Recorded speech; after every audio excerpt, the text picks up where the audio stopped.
Setelah itu pemirsa, Mahkamah Konstitusi menggelar sidang putusan tentang permohonan uji materi batas usia Capres-Cawapres yang diajukan oleh mahasiswa Universitas Nahdlatul Ulama Indonesia, Brahma Aryana. Sidang ini terkait permohonan yang diajukan seorang mahasiswa yang meminta Capres-Cawapres di bawah 40 tahun untuk bisa ikut kontestasi asalkan berpengalaman minimal sebagai gubernur atau wakil gubernur. Sebelumnya MK telah memutuskan dalam putusan nomor 90 bahwa syarat batas usia Capres-Cawapres yakni minimal 40 tahun kecuali pernah atau sedang menduduki jabatan yang dipilih melalui pemilu termasuk dengan pilkada. Putusan itu menuai kontroversi karena dianggap sengaja memuluskan langkah Gibran Rakabuming Raka untuk maju sebagai cawapres. Padahal Gibran baru berusia 36 tahun. Pemohon meminta MK untuk menguji dan mengubah ketentuan syarat batas usia Capres-Cawapres menjadi minimal berusia 40 tahun atau pernah atau sedang menjabat kepala daerah tingkat provinsi, gubernur atau wakil gubernur. Jika permohonan ini disetujui, pada Pilpres 2029 cawapres atau capres-cawapres boleh berusia di bawah 40 tahun asalkan pernah atau sedang menjabat sebagai gubernur atau wakil gubernur. Timbangan hukum di atas telah ternyata pasal 169 huruf Q Undang-Undang 7 2017 sebagaimana dimaknai oleh putusan Mahkamah Konstitusi nomor 90 2023 tidak bertentangan dengan prinsip negara hukum dan tidak bertentangan dengan perlindungan hak atas kepastian hukum yang adil sebagaimana dinyatakan dalam pasal 1 ayat 3 dan pasal 28D ayat 1 UD 1945. Oleh karena itu, menurut Mahkamah, dalil-dalil permohonan pemohon tidak beralasan menurut hukum untuk seluruhnya. Menimbang bahwa terhadap hal-hal lain dan selebihnya tidak dipertimbangkan lebih lanjut karena dinilai tidak ada relevansinya. Konklusi berdasarkan penilaian atas fakta dan hukum tersebut di atas, Mahkamah berkesimpulan, Mahkamah berwenang mengadili permohonan aku, pemohon memiliki kedudukan hukum untuk mengajukan permohonan aku. Permohonan provisi tidak dapat diterima. Pokok permohonan pemohon tidak beralasan menurut hukum untuk seluruhnya. Berdasarkan Undang-Undang Dasar Negara Republik Indonesia tahun 1945, Undang-Undang Nomor 24 Tahun 2003 tentang Mahkamah Konstitusi, sebagaimana telah diubah terakhir dengan Undang-Undang Nomor 7 Tahun 2020 tentang perubahan ketiga atas Undang-Undang Nomor 24 Tahun 2003 tentang Mahkamah Konstitusi, lembaran negara dan seterusnya dianggap dibacakan. Amar putusan mengadili dalam provisi menyatakan permohonan provisi tidak dapat diterima. Dalam pokok permohonan menolak permohonan pemohon untuk seluruhnya. Demikian diputuskan dalam rapat permusyawaratan hakim oleh 8 hakim konstitusi, yaitu Soeharto selaku ketua merangkap anggota, Saldi Isra dan Daniel Yusmik Pepoeh, M. Guntur Hamzah, Arif Hidayat, Wahidudin Adams, Manan MP Sitompul, dan Eni Nurbaningsih masing-masing sebagai anggota pada hari Kamis tanggal 23 bulan November tahun 2023 yang diucapkan dalam sidang plenum Mahkamah Konstitusi terbuka untuk umum pada hari Rabu tanggal 29 bulan November tahun 2023 selesai diucapkan pada pukul 16:19. Ya, Mahkamah Konstitusi membacakan putusan perkara nomor 141 berkaitan dengan gugatan ulang terhadap syarat usia Capres-Cawapres di dalam pasal 169 huruf Q Undang-Undang Pemilu yang sebelumnya berubah oleh putusan MK perkara nomor 90 2023 yang kontroversial. Untuk mengulasnya kami akan berbincang dengan Ketua DPP Partai Perindo Bidang Hukum yang juga merupakan caleg Dapil Jawa Timur 5, Christoforus Taufik, yang sudah bersama kami di studio sore hari ini. Selamat sore, Mas Kris. Dan kita juga sudah bergabung atau sudah tergabung gitu, terhubung bersama dengan pakar hukum tata negara Universitas Andalas Ferry Amsari lewat Zoom sore hari ini. Kang Ferry, selamat sore. Sore. Assalamualaikum. Baik. Saya ke Mas Kris terlebih dahulu. Ya, putusannya sih menolak gugatan dari Bayu Aryana Brahma Aryana, sorry.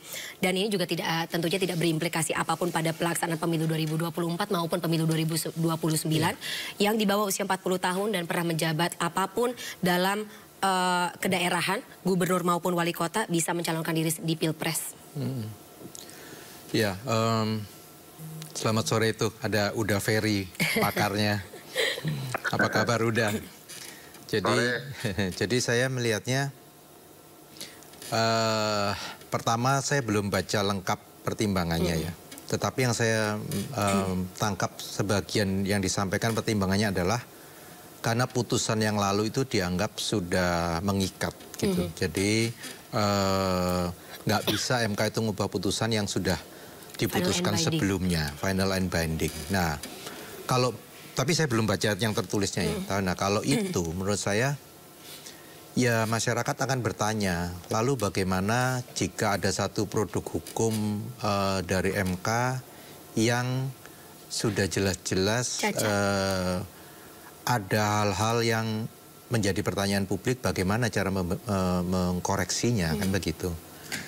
Ya kalau secara praktis sih saya lihat ya mungkin ini beban berikutnya adalah di pembuat undang-undang. DPR? Ya, DPR dengan pemerintah. Jadi PR berikutnya mungkin kalau memang MK menolak untuk mengkoreksi, ya undang-undangnya yang harus dikoreksi. Saya pikir itu ya. Tetapi sih tadinya saya berharap MK bisa memberi pencerahan untuk sesuatu hal yang memang menjadi perdebatan atau diskursus publik gitu, terutama dengan adanya putusan MK kan begitu. Tetapi hari ini kan kita mendapat jawaban bahwa itu tetap dianggap final and binding yang sudah nggak bisa diapa-apakan lagi gitu. Ya mudah-mudahan ini tidak menimbulkan diskursus yang berkepanjangan karena ya memang sudah putusan mau bagaimana kan begitu. Mungkin nanti Uda Ferry bisa memperkaya kasanah kita dari sisi tata negara. Cuman kalau saya melihat ya PR berikutnya memang ya kembali ke eksekutif legislatif gitu. Mungkin tapi menjadi agak bias buat saya. Kalau kembali ke sana artinya kan ini open legal policy jadinya. Nah kalau open legal policy kan kemarin sudah dianulir juga oleh MK bahwa ini MK berwenang kan begitu. Iya, tapi kalau sekarang dengan keputusan ini kan artinya diserahkan lagi untuk ke pembuat undang-undang. Itu aja sih menurut saya agak ambigu. Ini dari saya dari kacamata masyarakat yang coba memahami ini ya peta putusan ini begitu. Dan bagaimana implikasinya terutama terkait dengan citra Mahkamah Konstitusi sendiri. Kalau dari perspektif Uda Ferry gimana? Ya, pertama memang perkara 141 ini kan sudah diajukan sebelum putusan Majelis Kehormatan Mahkamah Konstitusi ya. Ya, supaya cepat teman-teman untuk memperbaiki keadaan yang bisa dikatakan kacau secara penafsiran. Dan kalau dilihat konteksnya, sebenarnya memang mahkamah harusnya berupaya memperbaiki putusannya yang bermasalah dengan kemudian memperbaiki amar putusan. Lumrahnya mahkamah sebenarnya selalu berupaya memperbaiki putusan-putusannya yang bermasalah dengan putusan yang baru. Itu banyak sekali putusan yang dilakukan dengan cara-cara demikian ya. Cuman sepertinya mahkamah punya pertimbangan yang menurut saya ya mungkin juga tidak terlalu tepat ya. Karena mahkamah selalu mencoba menetralisir keadaan, terutama di tengah sudah adanya 3 calon seperti ini. Tidak terbayang ya kalau kemudian ada satu calon yang dianulir, keributannya akan seperti apa dan harus bagaimana. Sementara tahapan perbaikan permohonan sudah dilewati. Tapi ini kan sebenarnya bukan salah pemohon dan publik yang mempertanyakan putusan MK 90 ya. Ini salah mahkamah tidak segera memutuskan perkara ini setelah kemudian terbukti terjadinya pelanggaran etik. Tapi publik masih tetap berharap karena selain 141 kan masih ada perkara yang lain ya yang muncul pasca putusan MK itu diajukan betul-betul setelah putusan MK dengan argumentasi memang ada kecacatan dan alasan baru mereka adalah putusan Majelis Kehormatan MK.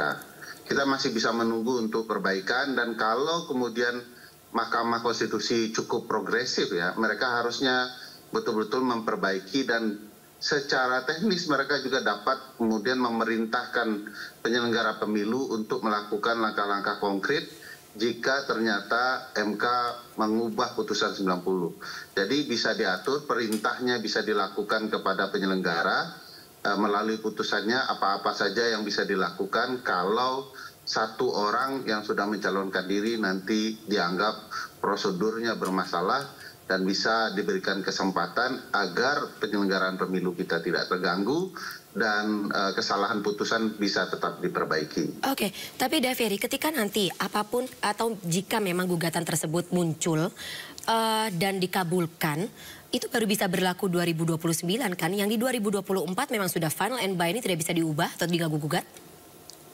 Ya, kalau kita menggunakan argumentasi Prof. Jimli Asidiki bahwa karena tahapan sudah berlangsung, maka tidak boleh lagi putusan MK yang baru diberlakukan untuk pemilu 2024, tetapi pemilu nantinya, yaitu 2029. Tapi Prof. Jimli jangan lupa bahwa putusan 90 juga diputuskan ketika tahapan sedang berlangsung.